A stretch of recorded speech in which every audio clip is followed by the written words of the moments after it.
Where were you when you first found out that you've been cast in the show, and how did you react? Let's start with Michael. Where was I? I was in my car, driving home from a different audition. And I was happy.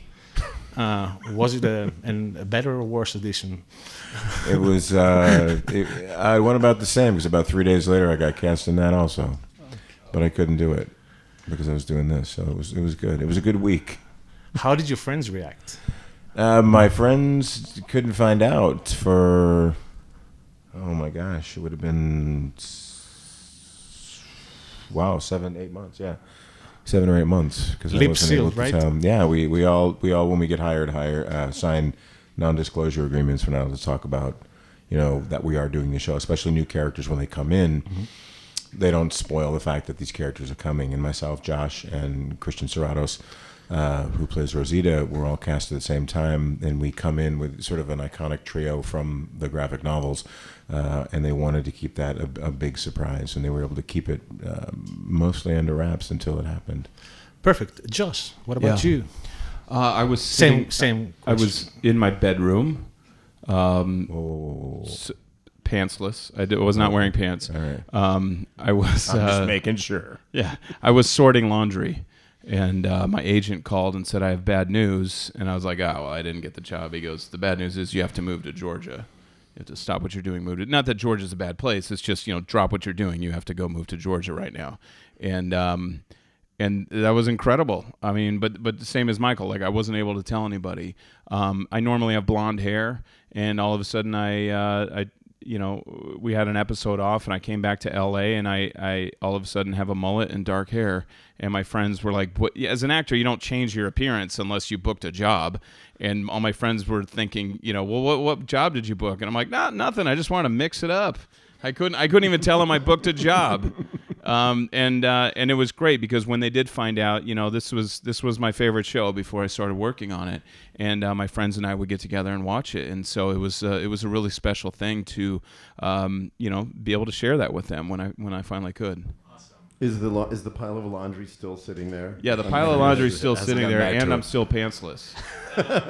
Ross, could you please answer that impersonating Kevin Spacey? Sure. Do you want me to, sir? Actually, I'm dying to. I've been waiting for it since day one. Sure. So I was actually at home myself. I was not pantsless, but I was celebrating my birthday from my deathbed on top of my bed, because I was sick as a dog. And I thought I was gonna die.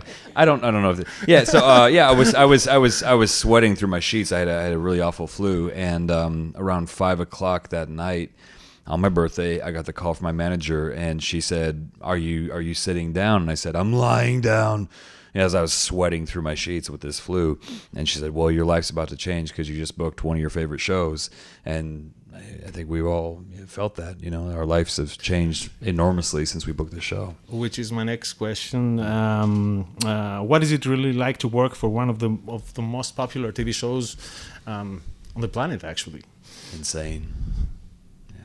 I mean, it's a surreal experience. We get to work on this phenomenon that was already a phenomenon before we even got on it, but to be a part of that fabric of the story is it's surreal, and it's a great honor to be a part of it. It's a bit of a dream. Like, I think, as an actor, you might work on a movie, or you might do an episode or two on a TV show, but to come into a show that's already a hit, to come into a show that you love, and it might be one of your favorite shows, that doesn't happen all the time. It's really capturing lightning in a bottle, and we've all been very blessed to have this opportunity, and I know we all take it very seriously, and we love doing the work, and it's a great work environment and that sort of thing. And I don't know if something this special will ever happen again. I would hope so, because I know what this feels like, and it's really amazing.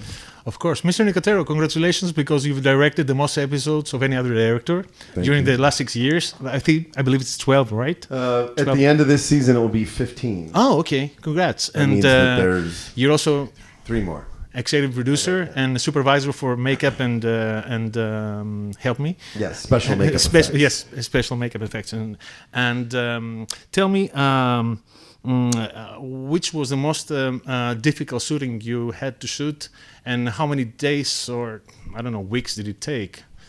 Oh boy. Well, I think every episode that I've directed, I'm kind of fortunate. They're all very different. Some of them, when I was offered my first episode, Frank Darabont was our showrunner. We were at dinner and he said, "Listen, I think you're ready to direct. I have a question for you." He said, "Do you want a zombie heavy episode or a zombie light episode?" I'm like, "That's a trick question. I don't know what the right answer would be." But in my brain, I thought, well, I've done second unit directing and I've directed effect stuff for a couple of years, so I'm going to go with zombie light episode. And the first episode I directed was the episode where Dale is killed. So there was one walker in the entire episode. And I was so nervous, but the only person that knew that I was nervous was Andy Lincoln. I had blueprints of all the sets, and I drew little camera angles, and I showed up like with my little backpack and my little diagrams, and everybody thought I was so adorable because I had all my little, I think we should put the camera here, and then maybe it'll move over here. So I over-prepared. And Mike Satrazimas, who's our director of photography, said, "You are so adorable. Look at your little drawings." We shot the episode in 8 days. Jeff DeMunn, who I've worked with for years and years, I took him to dinner and we had a conversation. And he said, "Listen, I can't be more gratified that you're the guy taking me out of the show. I put my death in your hands." And it was amazing. I've had the greatest boot camp in the world. I've worked with Quentin Tarantino and Robert Rodriguez and Steven Spielberg and Michael Bay. I've worked with every director that I admire when I was young: John Landis, John Carpenter, George Romero. So I feel like every movie that I've done, has been a boot camp. So I took what I could from each of these directors, and I think the ultimate compliment was I edited the episode together, and I brought Angela Kang, the writer, into the editing room because I wanted her to see the ending.